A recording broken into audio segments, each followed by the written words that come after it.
I'm the daughter of Indian parents. My dad came here for school. 3 years later, he went back to marry my mom.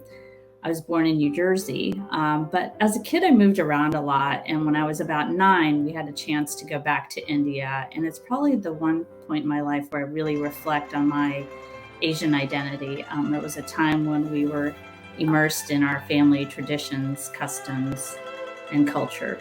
Most people hear Anita Whitehead, and they don't actually realize that I'm first generation American. I am a second generation Chinese American. So I was actually born and raised on the East Coast on Long Island, New York. My parents and older sister, all of whom are ethnically Chinese, were actually born and raised in Vietnam. And they actually fled to the Philippines as refugees after the Vietnam War. As refugees, they actually experienced a lot of trauma, loss, and pain. When I was very young, they quickly instilled in me kind of a sense of fear or distrust, that glass was always half empty, there weren't free lunches, and I really had to fight to earn everything.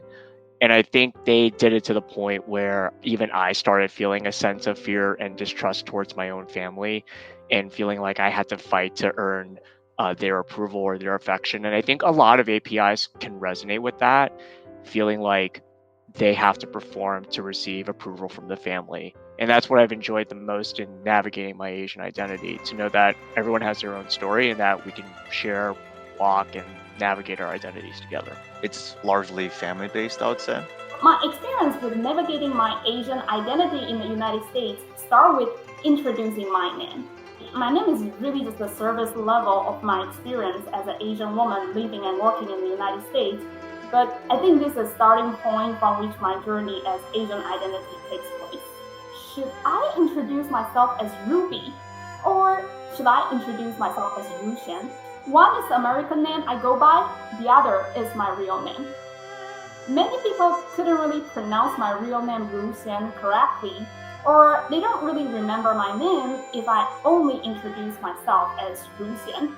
I started to tell people my name's Ruby, even without mentioning what my real name is anymore. Sometimes I feel like I'm a different person, like an Americanized version of myself. From time to time, I couldn't help but wonder if I could get to where I am now if I'd never used this American name.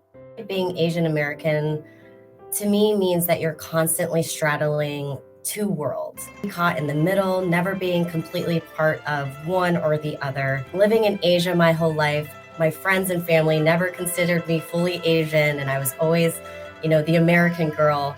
And then moving to America, I was never really the American girl. I was always the girl from Asia. And maybe it's the middle that I belong, and forever enjoying both worlds at the same time. I grew up most of my life in Hong Kong. In Hong Kong, it was easy to have my Asian identity because, we were in Hong Kong. We had the culture, we had the language. I had the opportunity to travel extensively within Asia, as well as visiting extended family in India. When I came to college in the US, there was also a large international community at my college. I also found it easy to have my Asian identity because of the different clubs that we had on campus. So I had the opportunity to, make dumplings and celebrate Chinese New Year with the China Club. And I had the opportunity to dance Bhangra, with the South Asian Society. I was fortunate enough to have grown up in numerous countries, not just my own. I actually have spent very little time where I come from, which is from Pakistan.